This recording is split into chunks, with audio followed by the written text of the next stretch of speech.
I'm going to start up talking about some trends. We'll start with my story and then we'll work on down the line. So there's good trends and there's bad trends, right? So there's businesses now, some good trends are like Airbnb. It lets you rent out your place, it's pretty cool. There's Uber, where you can get a cab on demand. But there's also some bad trends, such as metal bands from the 80s with all the makeup and the glamour, and it's a little bit ridiculous. And you look at, all right, you can kind of understand the lead singer, but look at this guy on the left, right? He's trying so hard to be cool. Trying so hard to be cool. He's like trying so hard to be cool that you forget like where you start and then where you end up. So I'm going to tell my story, and I've been very fortunate where when I look back at my career, there's a couple of trends. Alexa's still laughing back. Yeah, short. I'm aroused and I don't know. We're going to go on that. So we're going to talk about the workplace trends because it's about rebooting your job.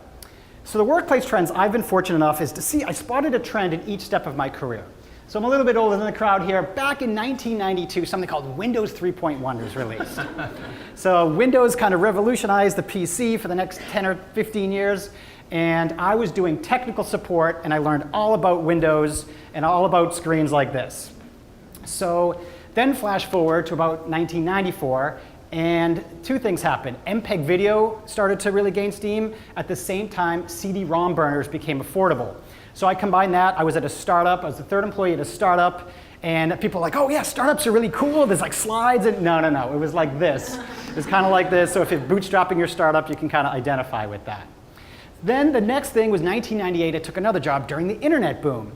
Headed out to Seattle, where it was a great city to be part of that. Took a job at this little startup. I was doing sports online called ESPN, so that was a great job. And then finally in 2007, the social media trend happened, and I ended up at Wired here in New York. So that was a really great space to be in during the social media boom.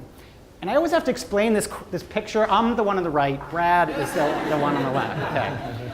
So going through this, now you might be asking, what are the upcoming trends? So I left Condé Nast in 2011. What's coming up going forward? And I've got 4 that I want to give you tonight. So the first one is the rise of the solopreneur. How many people here consider themselves kind of a solopreneur? Pretty good crowd, right? 40% of the America's workforce will be freelancers by 2020 is what the stats are saying. And the good news is you might be thinking, oh, that's really hard. It's going to cost a lot of money to do that. But there's a book called The $100 Startup that says he interviewed 1,500 people that started a business for less than $100 that is now making more than $50,000 a year, and sometimes much more than that. So it's not that hard. The second trend is the art of the side hustle. The New York Times said, in the old days, we used to have to find a job. Now you can invent your own job. So you might have a side project like a book, an ebook, a blog, podcast, website, online course, teacher. You could be a consultant, a coach. Maybe you do crafts and you have an Etsy store. How many people have at least one of those things on there?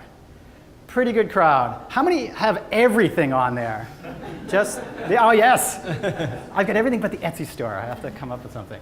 And then another trend is working remotely. Like, I don't think I need to explain this one. If you have the ability to work remotely from Thailand, take that opportunity. You won't regret it. And lastly, striving for happiness. One study said that 65% of people are unhappy at work. And it was like 2 million people a month quit their jobs. And I really like what Zappos said, is that you go through 3 phases of your career. So the first phase is kind of that rock star phase where you're just chasing the next high. And that's really what it was like when I was at my startup. So it's like you're learning something new and you're on to the next project, et cetera. The next phase of your career is passion, and you're in flow, and time stands still. And that's what I was like at ESPN. I was talking about sports, and 19 hours days were no problem. And then lastly, it's about finding that higher purpose, something that's bigger than you. And I know a lot of the speakers here have found that. And so if you don't know, the main thing that I do is I help people negotiate their salary. So the last thing I'll leave you with is a story where I got an email from this guy named Steve. He's a videographer. And he said, Jim, I'm a freelancer, and to be honest, I made about $12,000 last year. But I got an offer for my dream job, and you know what? I probably would take this job for $36,000, but I came across your book and I started reading it.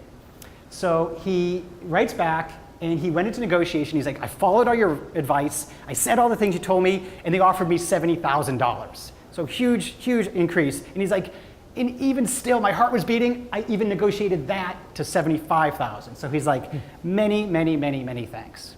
So I thought that was a pretty cool story. And it's kind of like a lot of testimonials you've seen, but it has one extra element. The next week, I got another email, and the name looked familiar, and it was from Steve's mom. And I couldn't find a generic mom picture, so that's my mom. So hi, mom, and she wrote me, she's like, "Dear Jim, I'm Steve's mom. I actually bought the book for Steve, and I haven't read it, but the reviews seemed okay.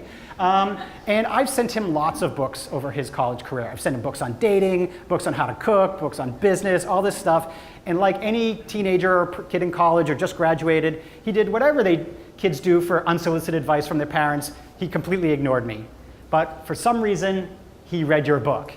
And she wrote, "You have done a miraculous thing and changed a life in an incredibly positive way. What more could an author ask for?" So that's about the best quote I've ever got, and that's the type of thing you want to look for when you're finding what you want to do for your life and get that kind of response.